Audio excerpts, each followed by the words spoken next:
Good day and welcome. This is one of those hearings that stops feeling like politics almost immediately and starts feeling like a reckoning.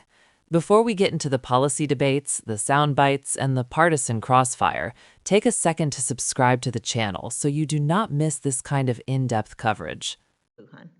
Thank you, Chair Fisher, and also thank you to Chair Cruz and Chair Ranking Member Cantwell for calling the hearing on this critical issue. And thank you to each of our witnesses who are here today.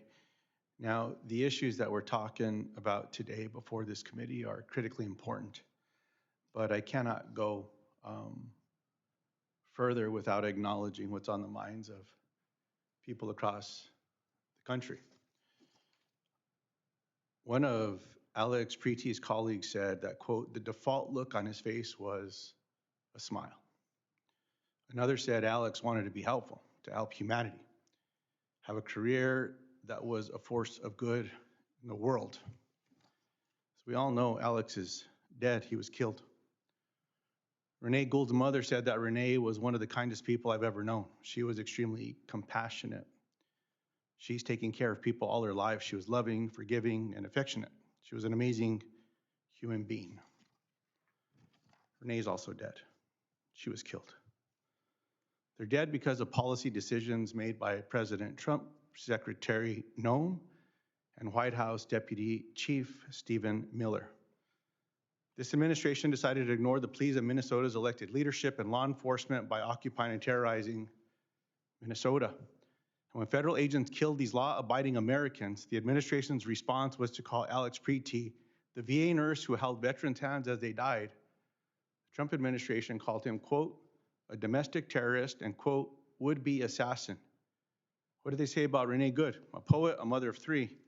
They called her a domestic terrorist.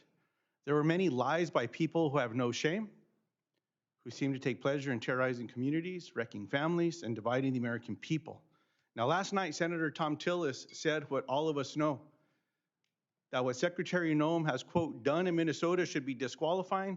It's just amateurish. It's terrible. Senator Tillis is right. And Senator Murkowski, who both said Kristi Noem should resign or she should be fired. I'll add one more name to that list, Stephen Miller. Both failed Alex and Renee. Both failed the American people.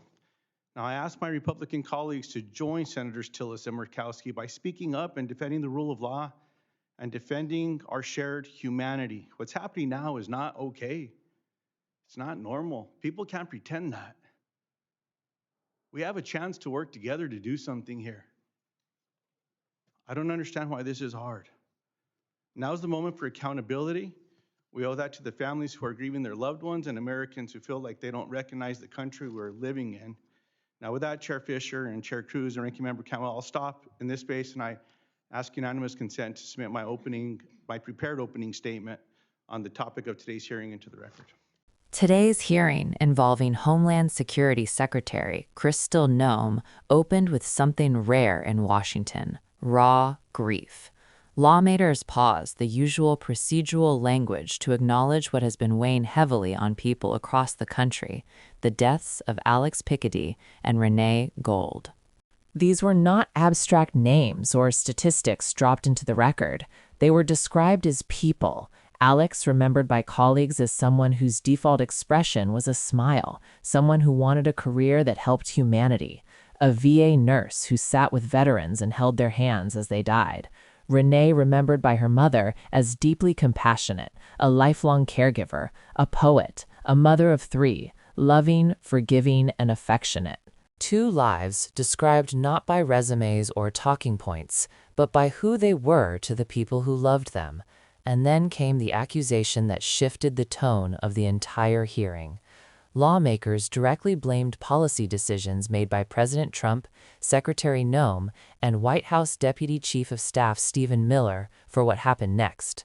According to testimony, the administration ignored repeated pleas from Minnesota's elected leaders and law enforcement officials, warnings about the risks of federal operations in their communities. Instead, federal agents were deployed in a way critics say amounted to occupation and intimidation. When Alex and Renee were killed during these operations, the response from the administration was not remorse or restraint, but rhetoric. Before we go any further, if you want coverage that explains what hearings like this actually mean beyond the headlines, hit subscribe now. It helps the channel and ensures you get the full picture, not just the clip that goes viral. What made this moment especially jarring was how the victims were labeled after their deaths. Alex Piti, a VA nurse whose job was literally to care for dying veterans, was publicly described by the Trump administration as a domestic terrorist and a would-be assassin. Renee Gold, a poet and mother of 3, was given the same label. Those words matter, not just emotionally, but legally and politically. Once someone is branded a terrorist, the conversation shifts from accountability to justification. Force becomes easier to defend. Questions become easier to dismiss.